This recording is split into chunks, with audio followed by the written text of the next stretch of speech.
자, 장관님, 검찰은 윤석열 대통령을 소위 말해서 직권을 남용하여 내란, 소위 말해서 국헌문란의 내란, 폭행을 일으킨 내란 혐의로 지금 조사하고 있죠. 그 혐의를 두고 조사하고 있는 것으로 알고 있습니다. 네. 우리 장관님 최고의 법률가시잖아요. 형법상 내란죄 구성 요건이 뭡니까? 헌법보다는 형법에 형법. 87조에 네. 내란죄 구성 요건이 구성되어 있는 것으로 알고 있습니다. 내란죄가 구성되기 위해서는 첫째, 국토 참전이 있어야 되고, 둘째, 국헌문란이 있어야 됩니다. 예. 국토 참전 어떻게 생각하십니까? 국토 참전 아닙니다. 이번에는 그 상황은 아니라고 생각합니다. 그럼 국헌문란은 어떤 걸 국헌문란이라고 얘기합니까? 형법 91조의 국헌문란에 대해서 정의가 되어 있습니다. 헌법과 법률의 절차에 의하지 않고 헌법과 예. 법률의 기능을 소멸시키는 거, 그게 국헌문란 하나고요. 예. 또 하나는 헌법기관을 강압에 의해서 전복시키고 권능 행사를 불가능하게 하는 게 두 번째입니다. 이거에 정확하게 맞습니까? 법 조문에 그렇게 되어 있습니다. 예를 들어서 그 당시 상황을 보면은 언론사, 방송사 다 군대가 안 갔고 국회와 선거관리위원회만 갔거든요. 그래서 이 법조문이 제대로 정확되는지 법무부에서는 검토를 안 하십니까?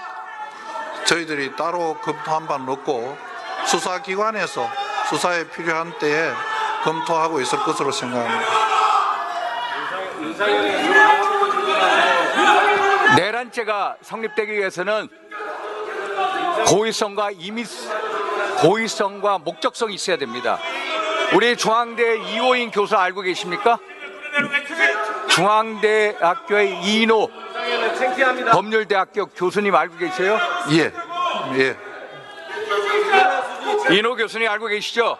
개인적으로는 모르지만은 그런 교수님이 계시다는 걸 알고 있습니다. 이인호 교수의 주장에 따르면은 대통령의 설사 직무 판단에 있어서 위헌 행위를 할지라도 처벌할 수 없다라고 주장하고 있는 거 아십니까?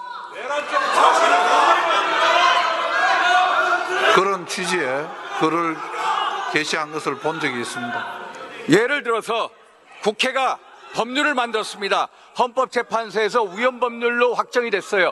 그렇다고 해서 위헌법률을 만든 국회 법률 제정 행위자들을 처벌합니까? 거기에 반드시 처벌되지 않는다는 다른 의견도 있는 것으로 알고 있습니다. 국회가 부당한 탄핵 소추했습니다. 헌재에서 기각됐어요. 국회를 처벌합니까? 그러지는 않는 것으로 이게 이인호 교수의 주장입니다.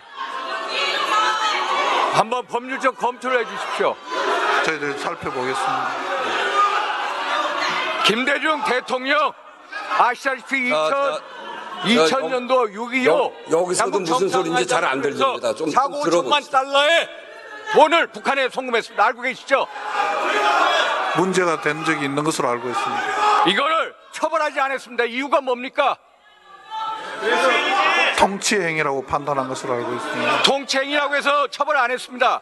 그러면 1997년 대법원 판례를 보면은 비상계엄은 고도의 정치행위, 통치행위로 보고 있습니다. 알고 계십니까? 그런 의견도 있는 것으로 알고 있습니다.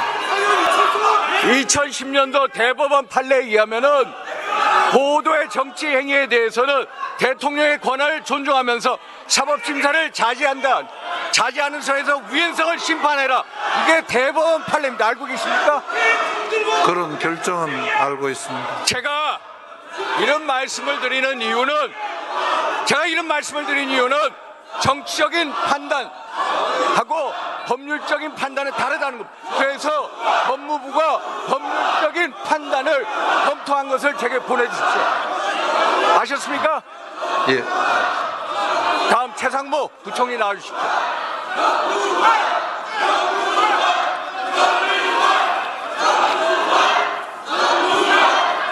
자, 조용히 하시죠. 조용히 하시죠.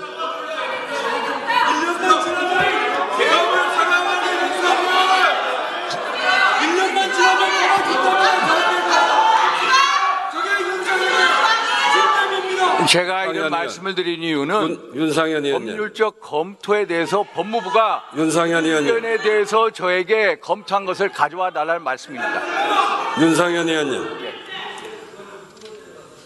대통령의 명예에 의해서 군대가 국회에 총을 들고 들어왔습니다. 예. 그거는 그거를 통치행위로 얘기한다는 것이 말이 됩니까? 같은 국회의원으로서. 아니 우리 의장님께서도 일단 대법원 판례 공부해 주십시오.